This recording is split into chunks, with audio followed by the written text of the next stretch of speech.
lo que nos dice el Anuario Estadístico del Cine Mexicano 2023.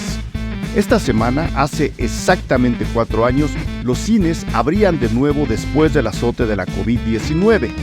El Anuario Estadístico del Cine Mexicano del año siguiente nos decía a través de sus números que el regreso del público a los cines para ver películas mexicanas significaba un trabajo más largo de lo pensado. Hace apenas unos días se publicó el Anuario Estadístico del Cine Mexicano 2023. Esta nueva edición profundiza en el tema del regreso al cine, un problema aún no resuelto, pero como cada año nos da la información necesaria para conocer a nuestro cine desde otra perspectiva, desde el armazón que pocas veces detectamos. ¿Cuántas películas hacemos hoy? ¿Quién las hace y dónde? ¿En qué ciudades se filma? ¿Qué historias contamos y dónde las vemos? ¿Cuál es el papel de la piratería? Ahí están los números, pero luego hay que saber qué hacer con ellos. Por eso, a este podcast invitamos al mejor analista de la industria en México, Edgar Apanco. En este episodio, Edgar nos va a ayudar a interpretar toda la información del anuario nuevo y, se los digo desde ahora, hay información muy importante. De eso trata este episodio. Yo soy Eric Estrada, esto es Cine Garage, aquí cabe todo el cine. Mi estimadísimo Edgar Apanco, volvemos a recurrir a tu sabiduría. Es como el oráculo de la, ¿sabes? De la estadística y del otro lado del cine, que creo que también nos debe interesar, especialmente como espectadores, especialmente con un trabajo como el del anuario, el Anuario Estadístico del Cine Mexicano. Antes de darte la bienvenida formalmente, recordarle a la gente que se suscriban, que le den a la campanita al lado de su reproductor de este podcast, para que estén al tanto de que conforme van saliendo los podcasts, ya los tengan ahí guardados, exploren, ¿no? Tenemos 1216 podcasts antes que entonces hay chance para echarle para atrás. Ahora sí, queridísimo Edgar Apanco, bienvenido nuevamente a los micrófonos Cine Garage. Qué gusto estar aquí una vez más, y bueno, pues una vez más para hablar de números, pero de verdad que qué gusto estar contigo para desmenuzar un documento que es del año pasado, pero ahorita vamos a hablar de él. Es del año pasado, pero creo que de manera necesaria, sí, ¿no? Porque como todos los recuerdos, o sea, no puedes llevar la estadística de este año si este año no se ha cerrado. Exacto. Y voy a tratar yo de explicarle a la gente lo que es el Anuario Estadístico del Cine Mexicano para luego entrar a lo que nos está contando del cine mexicano del año pasado. Corrígeme en cualquier momento, por favor. Es un trabajo que, la verdad, de manera muy, muy loable, merecedora de aplauso, ejecuta un cuerpo no tan grande como debería, pero sí muy entregado, de personas en el Instituto Mexicano de Cinematografía. Tengo entendido que el 99.9% de esas personas son mujeres. ¿Es correcto? ¿Verdad? Entonces, lo que hacen es recoger todos los datos que desde el INCINE se consideran relevantes para entender el comportamiento del cine mexicano, primero desde las películas que se producen hasta después las películas que se exhiben. Es tratar de trazar un mapa estadístico que nos diga cómo y cuántas películas se están produciendo en México, cómo y cuántas películas se terminan de producir en México y cómo y cuántas películas se proyectan en México. Este año lo extendieron a series también. No recuerdo si el año pasado también ya estaban las series consideradas, pero este año, tomando en cuenta que México es la potencia en Latinoamérica en cuestión de producción, no solo cinematográfica, sino ahora también en cuestión de series, es muy importante también detectar ese comportamiento porque las series la están haciendo prácticamente las mismas personas que están haciendo cine en este país. ¿Podríamos resumir así el anuario, Edgar? O, de nuevo, ahora sí, aspiro el humo y entro al oráculo, a Panco, para que nos diga, ¿tú cómo describirías al Anuario Estadístico del Cine Mexicano? Creo que lo describiste perfectamente bien. Es un compilado de producción, distribución, exhibición, festivales también están desde luego incorporados, de todo aquello que resulta relevante para entender mejor qué y cómo está funcionando nuestra industria fílmica. Este es el anuario 14, es decir, empezó en 2010, el primero de estos anuarios. Era un volumen evidentemente mucho más pequeño porque se ha ido enriqueciendo en cada una de las ediciones. Y hoy estamos hablando de una edición de 378 páginas. 378 páginas de gran contenido de valor y, como bien decías, es un esfuerzo titánico porque ahorita no es que ya terminaron el anuario, ya se presentó y ahora van a descansar los siguientes meses. No, desde ahorita ya empieza la recopilación de información para el siguiente, porque esto evidentemente no tiene fin. Es un esfuerzo que comanda, y eso lo quiero reconocer, porque es un esfuerzo gigantesco el que hace Rosario Lara con todo su equipo. Ella es la coordinadora de investigación y publicación de este anuario, y a ella lo acompañan un equipo de investigación muy sólido, todas mujeres, que hacen este esfuerzo titánico y que nos da posibilidad, primero, de revisar qué está sucediendo y después, desde luego, de comentarlo, de saber por qué esos números y qué se tiene que continuar y qué se tiene que corregir dentro de toda esta cadena que implica cine mexicano y también, bien decías, series de televisión, que ya están por ahí metidas porque son los mismos equipos. Claro, claro. Pues bueno, mira, ya que mencionas a Rosario Lara, pues vamos a mencionar el resto de los nombres de las personas involucradas, por lo menos de manera oficial en la página de presentación del propio anuario.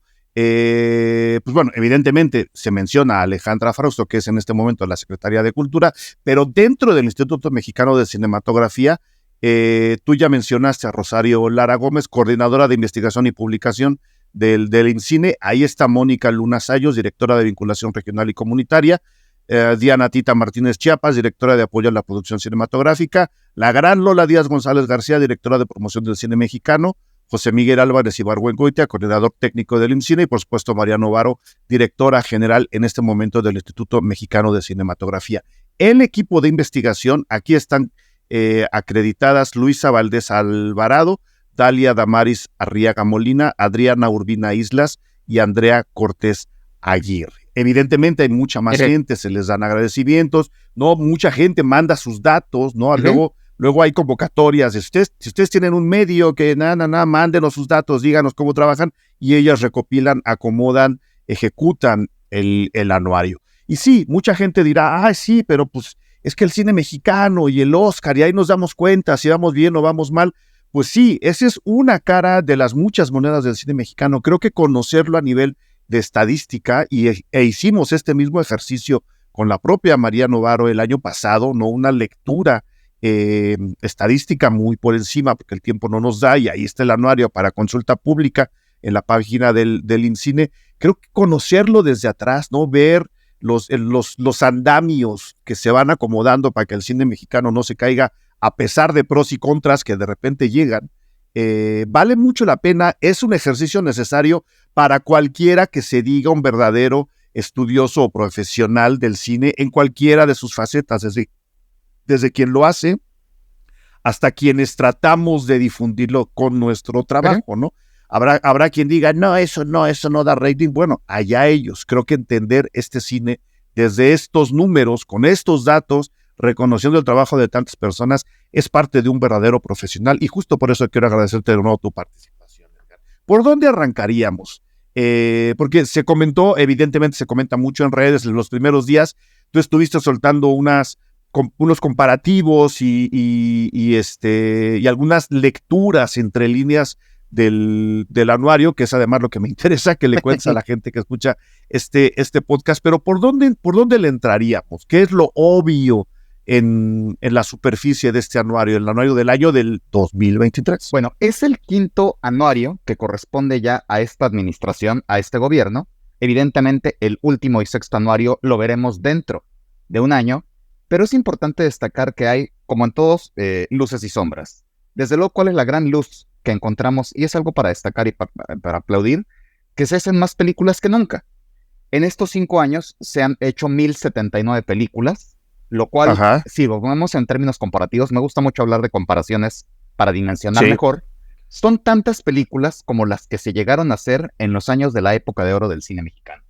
Siempre hablamos de esa época como lo máximo de nuestra cinematografía, y desde luego hay razón para decirlo, pero si nos vamos tan solo con número de producciones, se están produciendo tantas películas como entonces.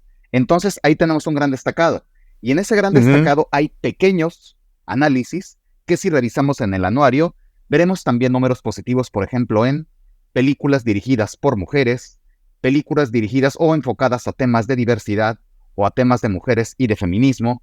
Vemos películas también en números récord creadas por personas de comunidades indígenas o afrodescendientes. Entonces, todo eso son números para aplaudirse y que, al revisar las gráficas del anuario, que son gráficas que han ido perfeccionando también, porque los primeros años, Dios santo, cómo yo batallaba y discutía y odiaba sus gráficas, porque, por favor, creadores, directores, productores y todos aquellos involucrados en la industria, no hagan gráficas de pie, no se leen bien las gráficas de pastel. Pues no nos sirven de nada. No sirven de nada, son horrendas. Hasta los que no sabemos leer gráficas, las de pie es así como de...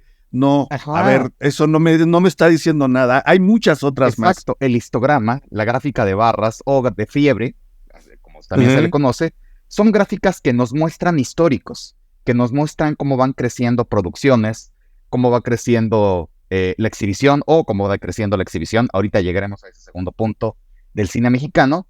Y desde luego que es muy evidente que los años pandemia, 2020-21, son baches que se empiezan a superar y en el caso de producción ya se superaron, pero también ese 2020 y 2021 demuestra que después, en el siguiente aspecto, que es el contrario al claro que acabamos de hablar, que es la producción, tenemos una sombra gigantesca todavía en exhibición. En exhibición, ese sí es un gran tema, gran problema, en realidad, que se tiene que solucionar, porque no estamos haciendo un cine radicalmente distinto al que se hacía antes de pandemia. En cuanto a cine comercial, si así lo queremos ver, que hace los números de taquilla, no se están haciendo de forma tan distinta las cosas. E incluso si dijéramos que se están haciendo distinto, diría que se están haciendo distinto mejor. Entonces, no estamos hablando necesariamente de un asunto de calidad, pero algo sí pasó porque, y lo vemos otra vez, volvemos a las gráficas. Si lo vemos en estas gráficas, no son de barras, son en realidad histogramas, puntitos tras puntitos, sí vemos que cuánto corresponde de nuestra cinematografía al total de boletos vendidos en la industria de cine en México, en los cines, sí vemos un bachezote después de pandemia. Rápidamente, hasta antes de pandemia, años 2017, 18 y 19, el cine mexicano representaba entre 9 y 10 pesos de cada 100 que se hacían en taquilla. ¿Eso es mucho o es poco? En realidad es más o menos poco. Comparado con otras cinematografías, ya no digamos China, que le da grandes estímulos y hace grandes bloqueos, porque es lo que hace para proteger a su cine. Pero si pensamos en una industria como la española o como la argentina, su cine representa un poquito más. 14, 15, 17, 19% según el año, porque tampoco es siempre algo constante. De repente un taquillazo te distorsiona todo. Exacto, o sea, ven su cine. Exactamente. ¿No? Les llama al cine ver las películas que se hacen en su propio país. En especial, yo hablo por mi propia experiencia, en especial en España. Exactamente. ¿No?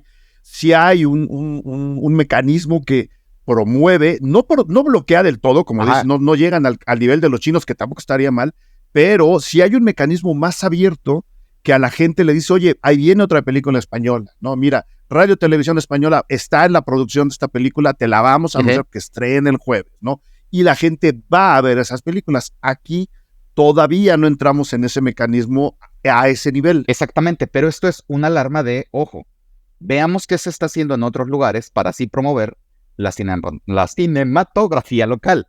Porque, ¿qué está sucediendo en México?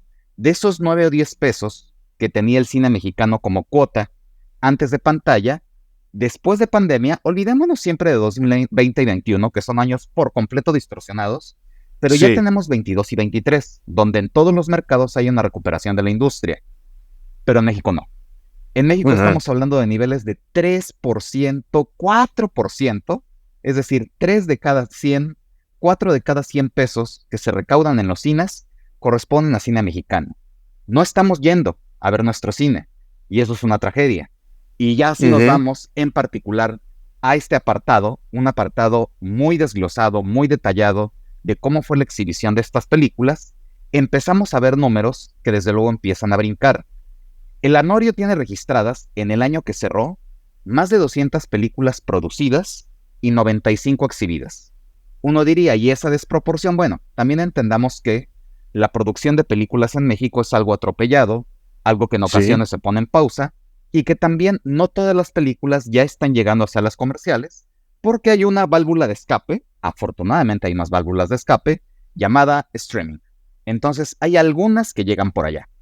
Hay 95 estrenos al año en México, bien, son un poco más que el año pasado, antes fueron 88, bien. Un poquito menos de 2 a la semana. O sea, recordemos que son 52 semanas en el año. Es como si tuviéramos 2 estrenos mexicanos cada semana, ¿no? Que más o menos se ha cumplido. De repente hay 2 semanas donde no hay nada, pero de repente hay semanas, ya lo hemos visto hasta 2024, donde hay hasta 4 estrenos mexicanos. Sí. Eso termina por suceder. Entonces, eso es. ¿Qué sucede? De esos 95 estrenos, 93 tienen cifras registradas. Hay 2 de Netflix que se estrenaron, pero que no tienen registros. Bien. Claro. De esos 93 uno diría, son muchos, muy bien. Pero sucede que 1 de cada 5 de esos 93 solo llegó a una sala. Es decir, propiamente un estreno comercial, para que la gente vaya y lo vea, no está siendo. No hubo. Pareciera que es más un estreno de requisito que un estreno genuinamente en búsqueda de un público, de su público, de esa película. Entonces ya quitamos a 1 de cada 5. Si uno empieza a pensar en, bueno, pero ¿cuántas copias se necesitan para que una película sea vista? Bueno, pensemos que en México hay más de 7,000 salas de cine, sin contar otros mecanismos de exhibición como son cineclubes o como son festivales. Simplemente si nos vamos a salas comerciales, son más de 7,000. Y si una película mexicana aparece o nace o debuta en menos de 50 salas, se pierde, ¿no? En la inmensidad o de las propias salas, o como dices tú, en las exhibiciones de festivales, porque los festivales tienen esta paradoja, ¿no? En la que sí le dan cabida, y en particular hablo de festivales como el de Morelia, como DocsMX, como Ambulante, Macabro hace lo mismo también en cuestión de género, lo hace Los Cabos, que seguimos levantando las manos para que el festival se realice este año. Ese tipo de festivales importantes tienen cabida ya para el cine mexicano, pero esos son festivales locales, en un país gigantesco como México. Si tu película mexicana estrena durante un festival importante como DocsMX o como Ambulante, en una sala, en un Cinépolis allá perdido, en un mal horario, con una función al día, lo más probable es que se acabe hundiendo. Exactamente. Y que tenga, muy independientemente de su calidad, tenga muy malos números, especialmente si la gente no va a ver esa película, ¿no? Exactamente. Y te decía, si ya nos damos, estiramos un poquito más la liga y decimos, películas con más de 50 salas. De estas 93 que tienen números registrados, solamente son 1 de cada 3. Entonces es una tristeza porque 2 de cada 3 películas mexicanas están debutando en menos de 50 salas, lo cual es todo muy complicado porque además somos espectadores que nuestra mayoría, lo que se elige, a quienes les gusta mucho el cine evidentemente no, desde antes ya compró sus boletos, pero en más de la mitad de los casos, la elección de la película que se va a ver se hace en el momento de estar frente a el cine, frente a cartelera. Allí se decide cuál se va a ver, por género, por actores, por la que queda en el horario, por la que me acomoda, por la que me acomoda, por lo que sea. Pero en ese momento se decide. Entonces, si la película llega con solamente 50 salas, es muy probable que llegue únicamente a ciertas ciudades y entonces termine por perderse en el mar de películas. Entonces, ahí encontramos una alerta que nos está mencionando el anuario. Por eso es importante echarse estos clavados en el anuario para ver, voy a hacer una película y quiero que mi película sea vista por muchísimas personas. Muy bien, querido mío, querida mía, necesitas más de 50 copias y no se va a ahogar terriblemente y nadie la va a ver. Lo cual implica mayor dinero, porque las copias, la gente dirá, sí, ahora que las películas no son físicas, antes se pagaban, pues no, ahora se siguen pagando, ¿no? Tienes que hacer una copia digital que esté disponible a la hora en que tu película está programada en X cine. Es decir, si tienes que pagar tú como productor de tu película, tienes que pagar esas copias, ¿no? Y eso, por supuesto, encarece la producción de tu propia película. No es darle copy-paste y mandarlas. Implica dinero, es un esfuerzo extra que se tiene que hacer, con lo cual, como dices, ¿no? Más allá de todo lo que nos estás dejando clarísimo, también nos está dejando ver que los apoyos al cine mexicano tendrían que ser todavía mayores para que estas películas no estén en la disyuntiva de o no estreno, o estreno con 5, o estreno con 50, sin tener el dinero, me endeudo o no me endeudo. Es decir, el apoyo, ese es el otro canto que nos está dando el anuario desde hace 10 años, ¿no? Desde hace mucho más. Entre líneas, el dinero, con todo lo que se ha avanzado y con lo mucho que se ha retrasado, el dinero sigue siendo insuficiente. La cultura en general en este país necesita más inyección y el cine necesita mejores apoyos, mejor estructurados y en mayor cantidad. Creo que esa es otra señal que nos da el anuario. Exactamente, completamente de acuerdo. Y también, para todos aquellos que queremos encontrar el error, ¿no? Les voy a poner un 4 a los del anuario. El mismo anuario nos da un golpe de realidad porque yo el año pasado encontré que 1 de cada 4 películas mexicanas se estrenaba en una sala. Me brincó muchísimo el dato. Me fui años atrás, ahí la importancia de que existan los anuarios de los años anteriores, y sucede que el promedio andaba en 1 de cada 5, 18, 20%. Este año regresamos a ese 18, 20%. Es decir, esa es la constante, esa es la terrible realidad. El año pasado hubo una anomalía, y ahí quedó registrada. Pero este año ya volvimos a esos números de 1 de cada 5 películas llega solamente a una sala, y 2 de cada 3 se estrenan en menos de 50. ¿Eso qué nos dice? Que se necesita algún mecanismo para mejorar, para cambiar esa realidad.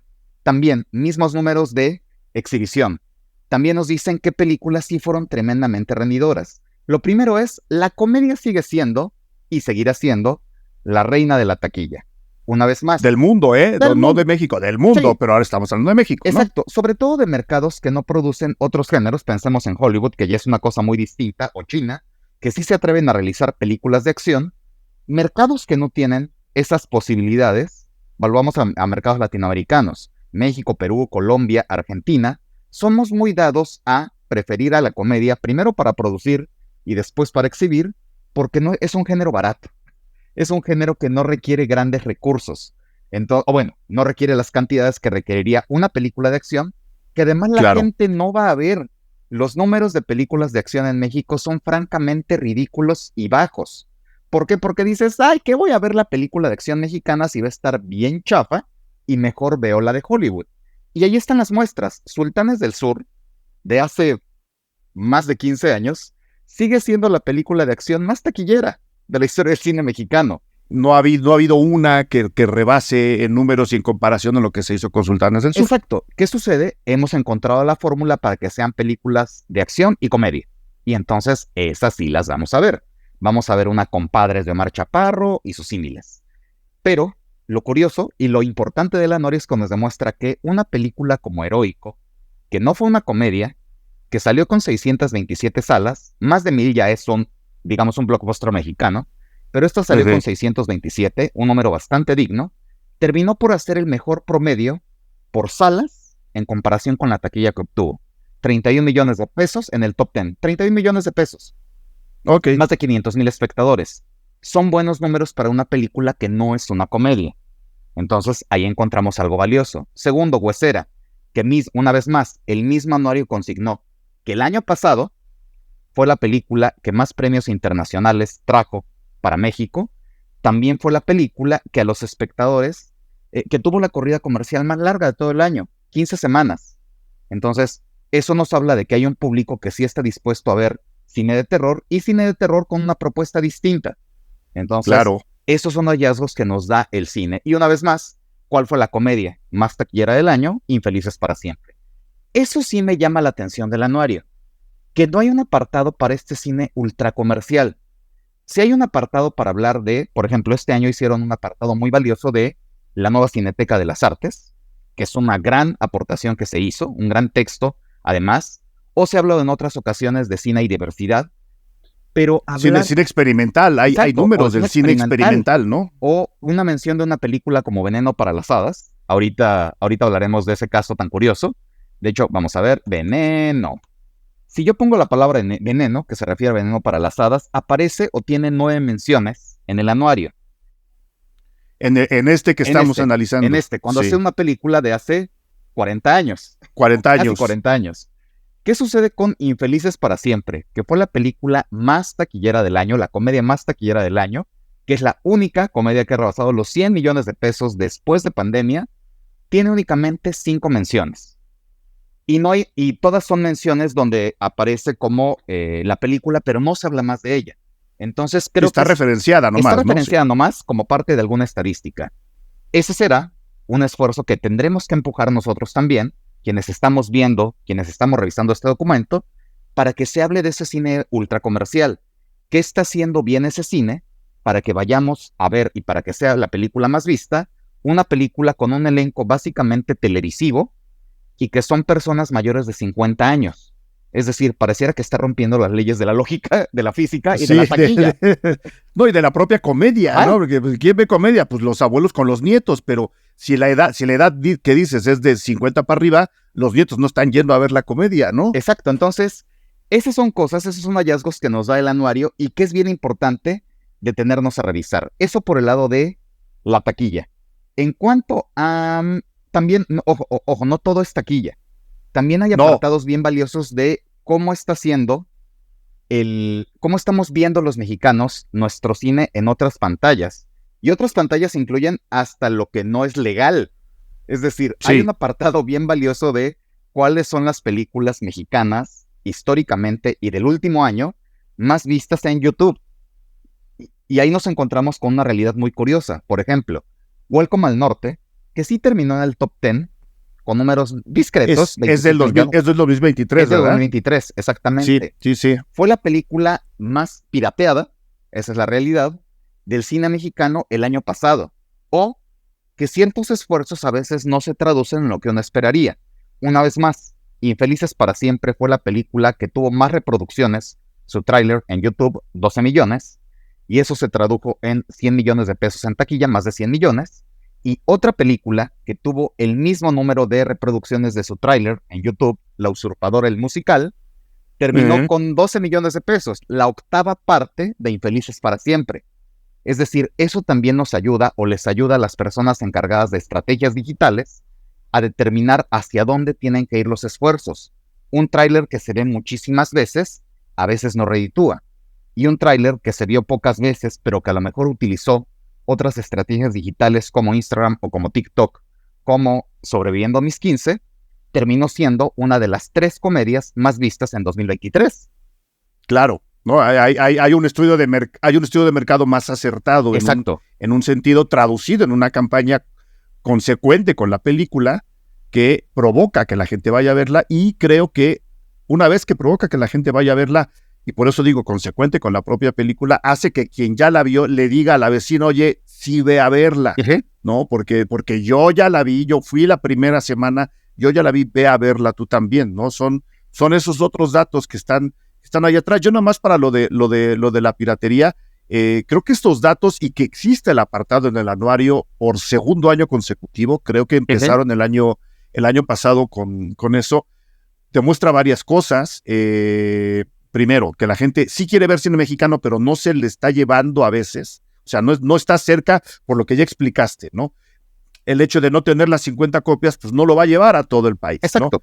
Y dos, que estas estrategias de distribución, y estoy entrecomillando tanto estrategias como distribución, de decir, uy, no, aquí me dicen que el mercado no me va a responder, en consecuencia no llevo la película, están completamente erradas, porque si la gente de verdad no quisiera ver la película, la ve en la piratería, no es al revés. No la ve en la piratería para no pagar el cine, la ve en la piratería porque no la tiene en el cine de su casa. Exacto. Y eso es un tema que ya no voy a discutir ahora, pero que desarrollaré pronto. Si no lo sabían, aquí se los digo, y si ya lo sabían, vengo a recordárselos. Mi nombre es Eric Estrada, soy crítico de cine, y a partir del 15 de junio a mediodía impartiré el nuevo curso en línea de Cine Garage dedicado a la apreciación cinematográfica. ¿Qué queremos decir con esto? En este curso, a lo largo de 10 horas, 5 sábados a partir del mediodía, vamos a conocer y a ejercitar todos los elementos con los que funciona el cine a través de su lenguaje. ¿Por qué se ven las películas como se ven? ¿Por qué a veces la cámara está cerca? ¿Por qué a veces está lejos? ¿Por qué se corta cuando se corta? Ustedes van a comprender todos los elementos básicos del lenguaje cinematográfico. con lo cual no se necesita ningún conocimiento previo de cine para inscribirse o tomar este curso. Cualquier persona puede hacerlo. Si quieren mayores informes, escriban a joaquin@cinegarage.com.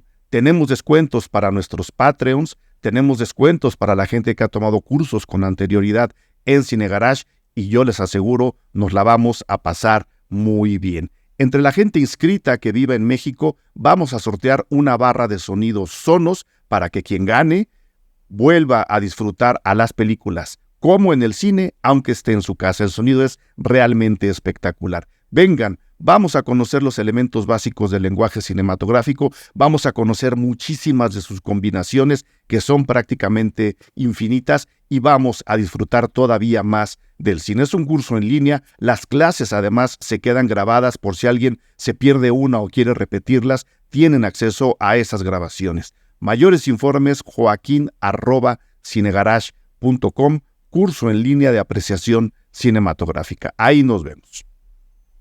Hola, ¿qué tal? Soy Eric Estrada, director editorial de Cinegarage, y vengo a explicarles una vez más, para invitarles al mismo tiempo, cómo funciona nuestro perfil Patreon. Ustedes van directamente a www.patreon.com/Cinegarage y van a encontrar ahí 3 posibilidades distintas para suscribirse a nuestro perfil Patreon. ¿Qué implica eso? Que al suscribirse ustedes hacen una pequeña aportación que les da acceso durante todo el mes al contenido que generamos exclusivamente para ustedes, dependiendo el nivel que elijan. Es decir, no se paga cada vez que entran, ustedes tienen acceso durante todo el mes o durante 6 meses o durante todo el año, depende qué tanto quieran extender su suscripción. En este contenido hay críticas a los estrenos tanto en cine como en streaming, cobertura a los festivales de cine para que vean cómo va el asunto y qué es lo que va a llegar después a la cartelera, entrevistas, tenemos descuentos a nuestros talleres como el curso de apreciación cinematográfica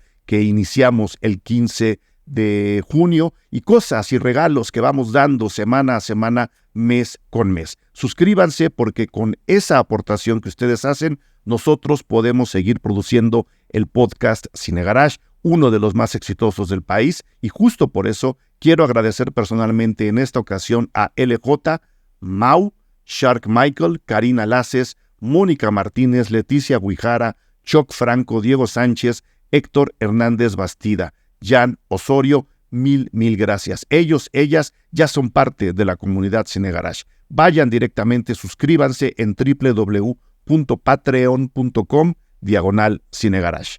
Mil gracias. ¿Por dónde más, mi queridísimo Edgar? Mira, también otro apartado bien importante que nos da una visión de qué está sucediendo con nuestro cine a través del anuario es con el apartado de festivales y exhibiciones especiales, se les llama, tienen otro nombre en realidad, pero sí tienen un apartado, déjame lo encuentro para no mentir, festivales y eventos cinematográficos.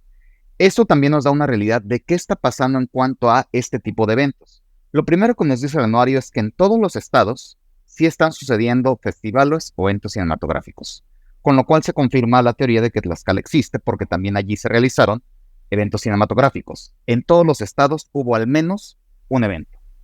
Lo segundo es que tenemos los mexicanos, no sé si por naturaleza o por la naturaleza de cómo se están dando los estímulos y los apoyos para la realización de estos eventos, todo se está cargando a la segunda mitad del año.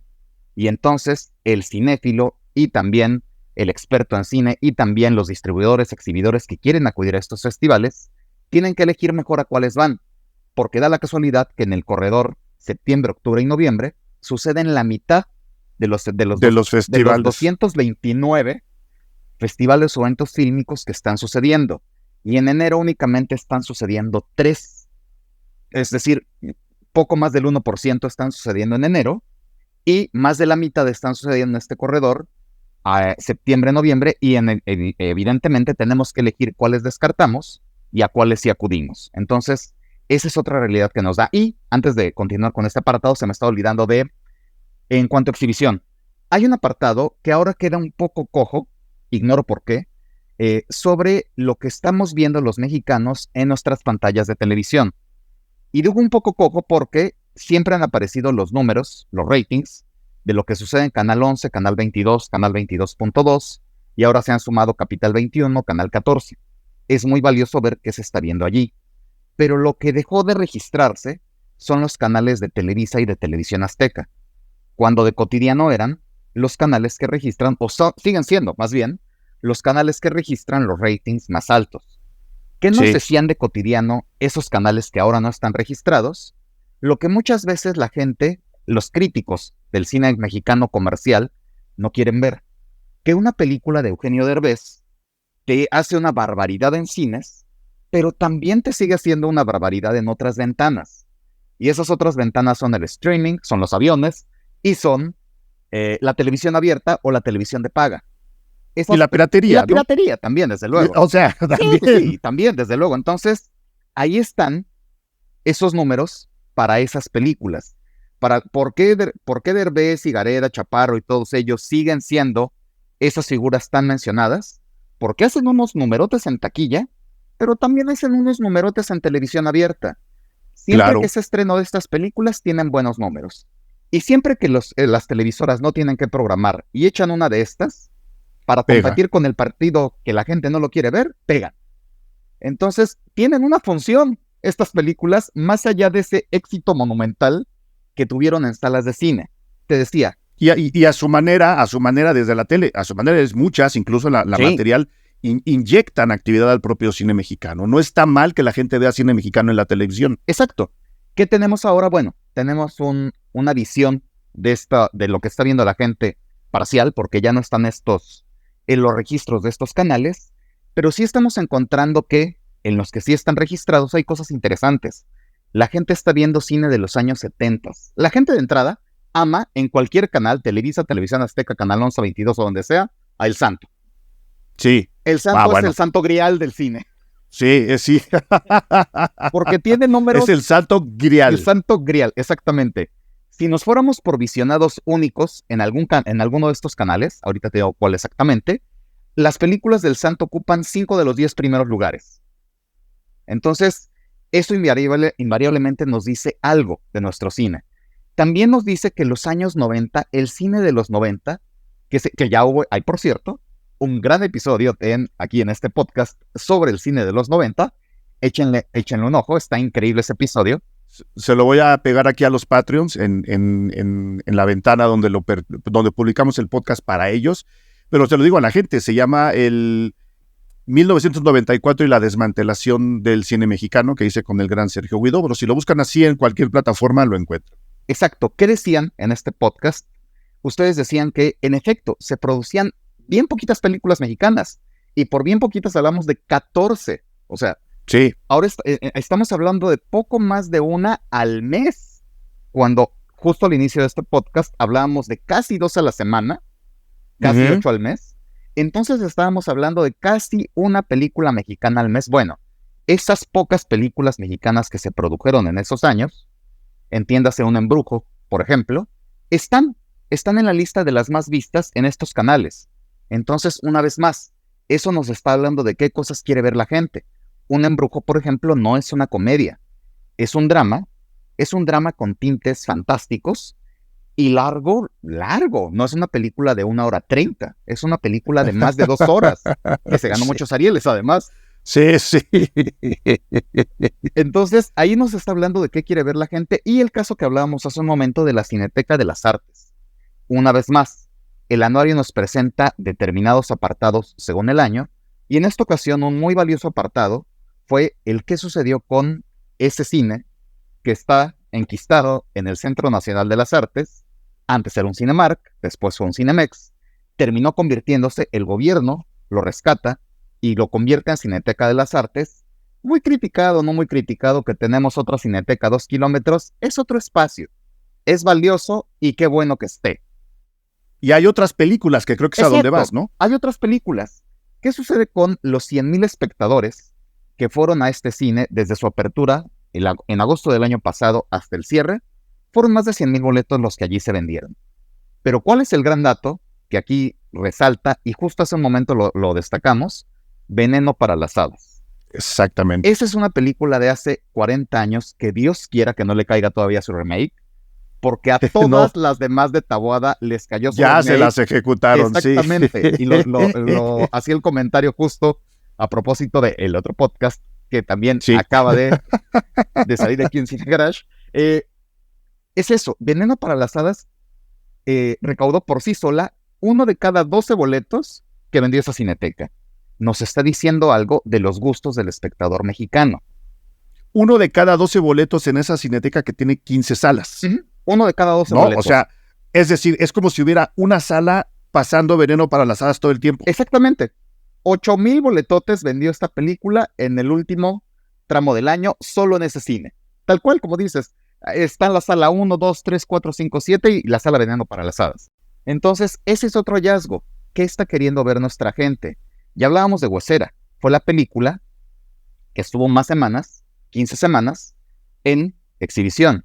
Y ya tenemos el dato de la Cineteca de las Artes. Es decir, queremos ver historias de terror distintas, originales y de calidad. Es lo que queremos ver. Ese tipo de hallazgos se encuentran en el anuario y no hay que pasarlos de alto. Es bien valioso que ahí los veamos. Claro. Nada más para redondear, sí, hicimos el podcast de Veneno para las Hadas y ahí decíamos, ¿no? Que uno diría, bueno, sí, a lo mejor, como ocurre, y este es un dato que quiero dejar ahí también para que la gente que nos oiga tomes la propia dimensión de la información que nos estás dando. Sí, la gente está viendo un embrujo, la gente está viendo películas de los 70, películas de los 80, que probablemente ni siquiera conocía.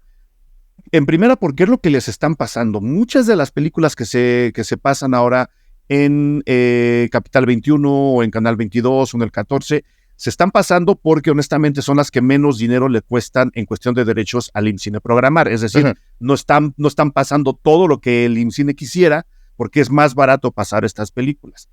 Entonces uno diría, entonces sí, la gente ve lo que le ponen. No, la gente está viendo lo que le están poniendo porque está ahí, pero lo está volviendo a ver. O sea, es decir, estas películas cada vez que se pasan siguen teniendo muy buen rating. Es decir, como dices, la gente mexicana cuando le das buen producto y le enseñas a su propio cine, lo ve, lo consume, lo aplaude y lo repite, ¿no? Entonces, con Veneno para las Hadas, la gente ve lo que le ponen enfrente.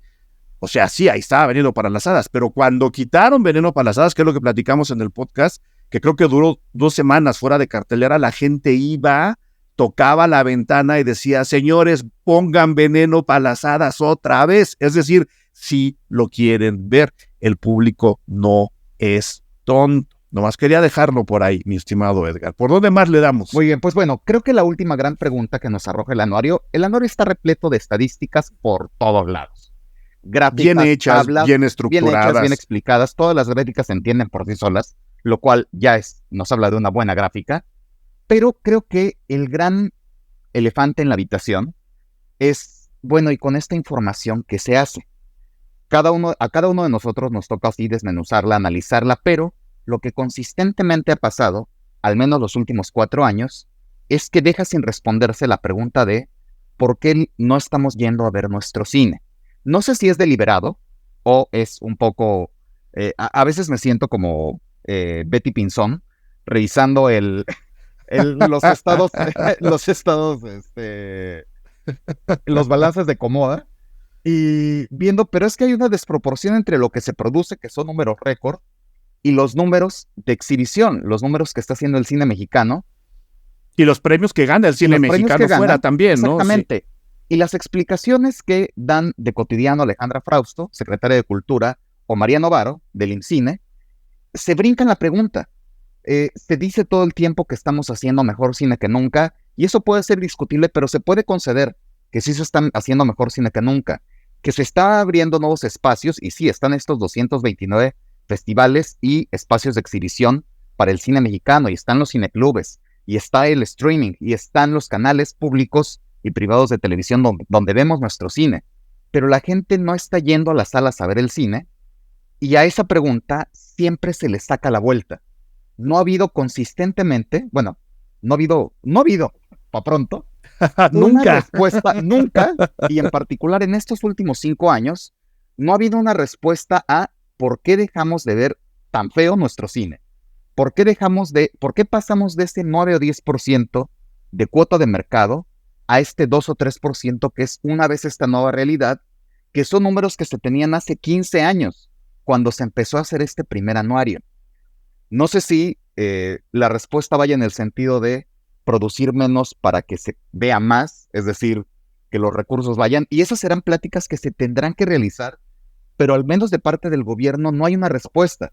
Se queda No, ahí. son pláticas que podemos y debemos tener nosotros, de ahí que yo te haya invitado a hacer este podcast, en las que puede participar el público, ¿no? O sea, creo que ahora es que existen los mecanismos de comunicación para que la gente si diga, oigan señores, el cine mexicano no está llegando a San Luis Potosí, el cine mexicano no está llegando a La Paz como uno quisiera, ¿no? El cine mexicano no se está viendo en Campeche, no nos lo están poniendo. Entonces, el público, por varias vías, y cada quien encontrará la suya, también puede opinar y también puede decir, a ver, sí nos gusta el cine mexicano, pero pues no nos lo están trayendo hasta acá. Y cuando viene el festival yo no puedo ir o lo que tú quieras, ¿no? Entonces, se ha evitado esa pregunta, yo creo que porque la respuesta es extremadamente incómoda, y lo tocamos justo en el podcast de 1994 y el desmantelamiento del cine mexicano. Necesitamos una estrategia legal que, al estilo China, garantice pantallas para el cine mexicano. Eso cuesta mucho esfuerzo, diplomáticamente tiene sus asegúnes, y económicamente a los exhibidores les significa una disminución en sus ingresos desde su óptica. Yo creo que con los números que está dando este anuario, yo creo que si hubiera salas predestinadas para el cine mexicano, esa pérdida o no sería tan grande como nos pueden decir los señores del Excel, o simplemente no existiría. No, creo que la gente iría a ver al cine mexicano si se lo ponemos más cerca, si se lo acercamos. Por eso, de nuevo, es importante leer los otros números, los de la piratería. De nuevo, la gente no ve las películas ahí porque no quiera pagarlas, ve ahí porque no están en otro lado. Exactamente, y entonces de ahí el valor de un documento como este, porque estamos viendo los números de la piratería, de la televisión pública y privada, de las exhibiciones en circuitos comerciales, de las exhibiciones en festivales de cine. Entonces estamos viendo todos los posibles espacios para el cine mexicano, y creo que nos toca a nosotros como personas interesadas en estos temas decir por qué no está sucediendo este regreso a las salas, que creo que sigue siendo la gran pregunta, porque en los otros espacios sí estamos viendo que hay un interés por el cine mexicano. Lo único que a mí no deja de brincarme quizás es esta narrativa de la recuperación, porque no hay tal. Sí hay números récords en producción y me da mucho gusto. Sí se están haciendo muchos más, por ejemplo, en cuestiones de streaming. Tenemos un montón de plataformas para ver cine mexicano. Y, querida gente, la plataforma de la N, o sea Netflix, no es ni de lejos la que tiene más películas mexicanas, ni siquiera está en el top 10. Pa' pronto. Porque hay un apartado bien bonito en el anuario que nos dice, a ver, estas son las plataformas, esta tiene tanto por ciento de cine mexicano, esta tiene tanto por ciento de cine mexicano. Evidentemente lo que era Filmin Latino, que ahora es nuestro cine, pues tiene el 100% de cine mexicano. Exacto. Esa es su función, ¿no? Pero Netflix tiene tan poquito que ni entra a la gráfica. Exacto, entonces échense un clavado, revísenlo y se van a dar cuenta que Claro Video, esa plataforma que tiene su tía, porque contrató Telmex y que ni ocupa, ahí hay todo. Es la que tiene más, ¿no? O de las que tienen más. Entonces, simplemente es echarnos un clavado al anuario, incluso para descubrir plataformas que no conocíamos. Me parece increíble que haya gente... Bueno, no es cierto, no. Iba a decir una insensatez porque no todas tenemos el mismo acceso a los medios de la misma forma. Pero sí hay plataformas que uno pensaría que todo mundo conoce gratuitas y que la gente no conoce, y que sería una forma también de acceder al cine. Entonces, ese apartado de streaming, cosa gloriosa y cosa maravillosa, quienes lo han hecho, al igual que todo el resto del anuario, porque nos da una visión de cosas que no creíamos que existían, plataformas que ni sabíamos que existían, y que ahí están, y que podemos encontrar películas, cortometrajes, series de televisión, películas animadas. Películas animadas, exactamente. Entonces, Disney Plus, por ejemplo, tiene apartado de películas mexicanas. Entonces hay que echarnos un clavado para ver este apartado en particular y de allí brincar a estas plataformas para darle clic y encontrar muchas opciones mexicanas. Sí, cuando el maestro les deje ver, nosotros los pobres, no pidan que se las platique su tía. Vayan a Claro Video, seguramente ahí está. Nosotros, alguna película que les dejen de tarea, seguro está ahí. Seguro ahí está. Bueno, hace rato que hablabas del santo. ¿Por qué entra el santo a los números? Porque Si ustedes tienen la indecencia, como yo, de llegar muy temprano a su casa los sábados, por la razón que ustedes quieran, y ponen la tele, lo primero que pone el canal 2, que ahora es Las Estrellas, para abrir su programación son 2 películas del Santo, no una, 2, una detrás de la otra. Por eso es que la gente sigue viendo tanto al Santo, porque está en la tele. Nada más quería dejar ahí el dato. ¿Algo más que quieras agregar, mi estimadísimo Edgar, después de toda la sapiencia que nos acabas de depositar? Que de verdad le dediquen unos minutos a uno, Sí, o a ver este anuario, y si les hace muy pesado, escuchar las reflexiones o escuchar el análisis que hacen las personas de su confianza en Twitter, en diferentes lugares, en podcast. Seguramente habrá más personas que estén platicando de esto, y eso es bien valioso, que se abra conversación a partir de este documento, que nos puede dar luz sobre qué estrategias utilizar y cuáles no para una película en particular. ¿Por qué sí abogar por la exhibición en ciertas plataformas? ¿A qué plataforma tengo que llegar? Entonces, nos da luz a muchas personas que estamos metidos en esto, nos da luz sobre hacia dónde tiene que caminar el cine mexicano, y sobre todo, esto es bien valioso porque son números, y lo que se mide siempre se puede mejorar. Creo que eso siempre. es lo más valioso. Hay números, y hay números que a lo mejor ahorita no son los que se esperarían, sobre todo en la exhibición, pero tenemos 380 páginas para revisar.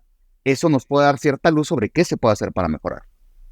Y luego, si está el otro interés, pues bueno, ahí viene la lista de películas producidas, terminadas, ¿no? Entonces uno dice, a mí sí me gustaba me gustaba tal o X directora, tal o X director. Ahí hay películas que ya se terminaron y que probablemente se van a estrenar o a finales de este año o a inicios del siguiente. Es decir, es una especie también de menú de lo que viene. El anuario sirve para muchas cosas. La mejor utilización es la que le está dando Edgar en este momento, pero ustedes pueden llegar a decir, híjole, es que a mí no me sirven esos números. Pues bueno, ve quién está trabajando. Exacto, los directores que nos gustan, como dices, control F, buscarlo y encontrar, Sí, y a lo mejor ya vimos que la película que el año pasado estaba produciendo ya va para este año y ya está cambiado de nombre la película. Hasta ese nivel de chisme se puede encontrar en el anuario. Exacto. Nada más un dato que no quiero dejar de lado, que es el que a mí personalmente me preocupa en cuestión de el estado del cine mexicano, y lo platicaba yo también, creo que justo en el podcast del 94, ahí viene, ¿no? Se produjeron tantas películas, tantas las dirigieron mujeres, tantas las dirigieron hombres, comunidades. Hay un dato que a mí siempre me inquieta. De las 200 y cacho de películas que se hicieron el año pasado, 239, por acá está el dato, ya lo 234. 234 películas, 50 y cacho por ciento, 55% creo, eran óperas primas. ¿Sí? Entonces, no sé si estamos haciendo ya un cine en donde alguien pueda hacer su tercera, cuarta, quinta, sexta película, o sigue el cine mexicano muy enfocado en recursos, en esfuerzos, e impulsando óperas primas de directores que luego no pueden volver a filmar. Entonces, creo que ese otro dato es hay muchísimas óperas primas que luego no se están estrenando, ya nos explicaste los fenómenos, o que se estrenan muy tarde, cuando ese director que debutó el año pasado va a poder hacer, no la tercera, no, yo quiero ver 7 películas, quiero que hagan carrera. Y esa es otra pregunta que luego también se evita, cuando hablabas de la pregunta que no tiene respuesta de por qué no estamos yendo al cine.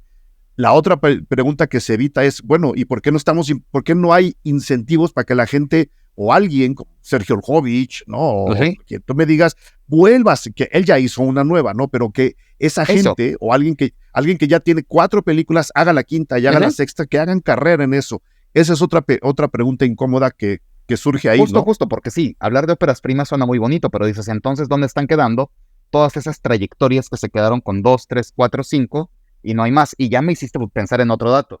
Igual, de esas 234, 57% son películas que se filmaron en Ciudad de México. Es un porcentaje mucho menor al que teníamos hace 5, 7, 10 años, pero sigue siendo una barbaridad. Sí, o sea, quizá a nivel de número, y volvemos a la importancia de las gráficas, quizá a nivel de número no dice nada, pero si lo ven en la gráfica comparado con las películas que se hacen en otras ciudades del país, la diferencia es gigantesca. Es una desproporción bárbara. Y ya si nos fuéramos dentro de Ciudad de México, bueno, sucede que la Ciudad de México es la Condesa. Es la ciudad de Soy tu fan. Exacto. O, como ahora descaradamente nos lo dijo el Rumi, que desde el diálogo 1, desde la voz en off desde que va empezando la película nos dice, estoy o vivo en la Condesa. O sea, ya te amolaste, mano. Te voy a presentar otra película de la Condesa aunque no quieras. Entonces, esos son números por analizar. Óperas primas, que bueno, pero entonces, ¿dónde quedan las trayectorias de los directores con más películas, directoras con más películas? Y el segundo dato es, muchas películas en Ciudad de México. Hay muchos más lugares por filmar Criaturas Santas. Hombre, este país es gigantesco. Últimos datos, 60 de las 234 fueron dirigidas por mujeres, pero solo 7 por cineastas indígenas y afrodescendientes. Una vez más, el número es pequeño, pero ya se contabiliza. Eso no pasaba hace 5 o 7 anuarios. Eso tiene menos tiempo. Y ahora lo que se cuenta se puede mejorar. Eso es lo valioso de este documento. Exactamente. Hagamos esa chamba. Mejor conocer estos números para mejorar la situación que los números nos están contando. Esa sería la invitación. Yo nada más le voy a decir aquí a la gente, de nuevo, a todos los Patreons les voy a dejar la liga directa para que puedan leer el anuario. Pero a la gente que no está en Patreon, que están cometiendo el error de sus vidas, porque ahí nos la pasamos muy bien, si ustedes van a anuario.incine.gov.mx, entran directo al documento, lo pueden incluso descargar. Si no quieren estar conectados o conectadas leyendo, lo pueden descargar. Entonces, ahí se los dejo. Edgar Apanco, millones de gracias por esta interpretación del anuario estadístico del cine mexicano. Te agradezco enormemente que hayas venido a los micrófonos Cine Garage para hablar de esto, para abrirle esta otra vía de acceso al cine mexicano a mucha gente. Muchísimas felicidades a toda la gente encargada de hacer, realizar, concretar, verdad, mantener y seguir el anuario. Pero muchas felicidades también a ti, Edgar, por tu sapiencia, por tu elocuencia y por tu lucidez ante los números y las gráficas de No Pay. Pues no nada más, exactamente. No digan no al PAI, muchachos, digan no al PAI. Y no, gracias a ti por la invitación. Digo, uno que le gustan los números, ¿no? Pues le ponen el lugar para que hable de ellos, pues uno se va, ¿no? Aquí estás, ya sabes que eres de casa, estimado Edgar. Encantado de la vida. Gracias. A ti, muchísimas gracias, querido. Gracias por escuchar Cine Garage. Si nos escuchas en Apple Podcast, regálanos una reseña para que más gente descubra este podcast. Suscríbete a Cine Garage siguiéndonos donde sea que escuches este programa para enterarte de nuestros próximos episodios. Cine Garage es parte de Sonoro. Ingresa a sonoromedia.com para escuchar más de los podcasts que aquí se producen.